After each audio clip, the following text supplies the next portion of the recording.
Good morning student. Class 8th chapter number 3 सच्चा तीर्थयात्री। Lecture number 1 अनुदित कथा यानी उपन्यास पर।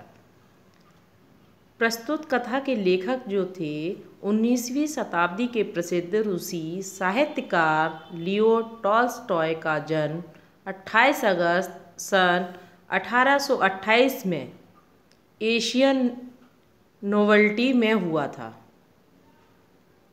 अपनी अद्वितीय रचनाओं के द्वारा मानव समाज में सत्य, अहिंसा, प्रेम तथा धर्म का संदेश प्रसारित करने वाले इस महान रचनाकार ने सन 1910 में इनकी मृत्यु हो गई थी।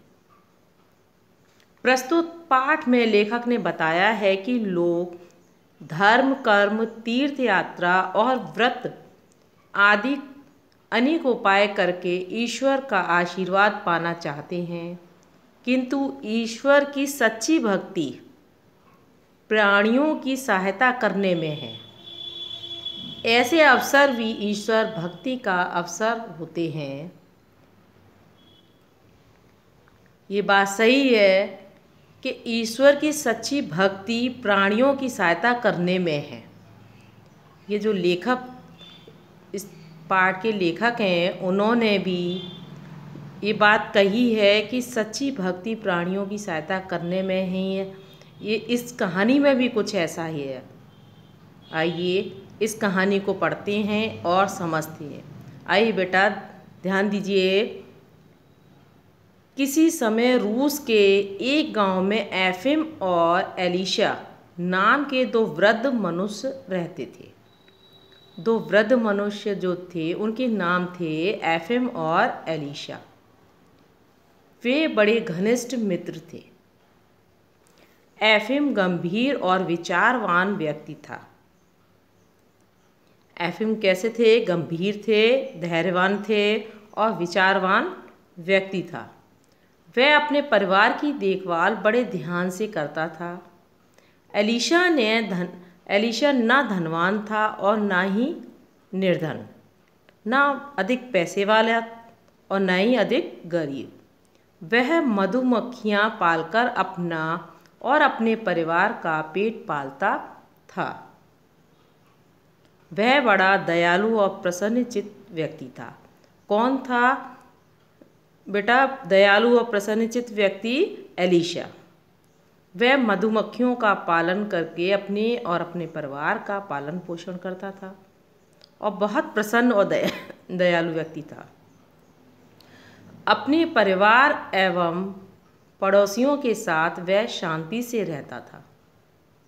अधिक धैर्यवान व्यक्ति था। दोनों मित्रों ने साथ साथ यरूशलेम की तीर्थ यात्रा करने की प्रतिज्ञा की। यरूशलेम क्या है बेटा? ये ईसाइयों का एक धार्मिक स्थल है। तो यहाँ तीर्थ यात्रा करने की प्रतिज्ञा उन्होंने की। एलिशा तो सदा चलने को तैयार रहता था, परंतु एफिम को समय नहीं मिलता था।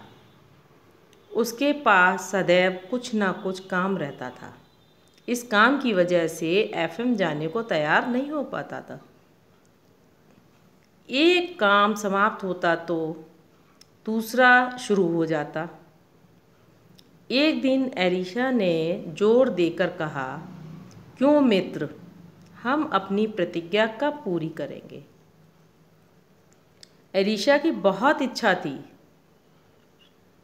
कि यरूशलेम जाके तीर्थ यात्रा करके आते हैं, लेकिन एफिम को जाने में कोई ना कोई परेशानी आती, अपना काम पूरा नहीं हो पाता था, समय नहीं मिल पाता था, इस वजह से वो नहीं जा पा रहे थे। एफिम का चेहरा उदास हो गया। वह बोला, अभी हमें प्रतीक्षा करनी होगी। प्रतीक्षा यानी कि इंतज़ार करना होगा। मेरे पास यात्रा के लिए पैसे नहीं हैं। ये बात एफिम ने कही।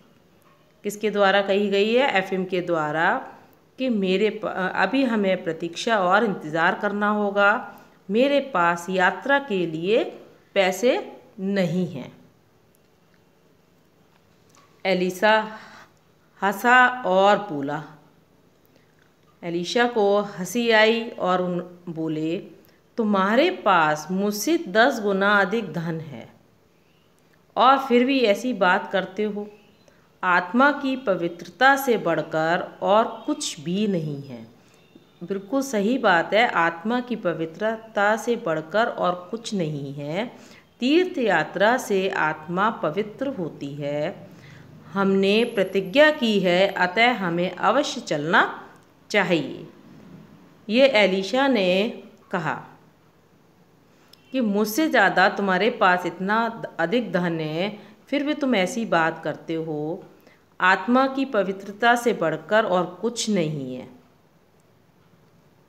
हमने प्रतिज्ञा की है और हमें अवश्य चलना चाहिए। इस तरीके से दोनों मित्र जाते हैं। अब नेक्स्ट लेक्चर में पढ़ेंगे बेटा। Thanks student.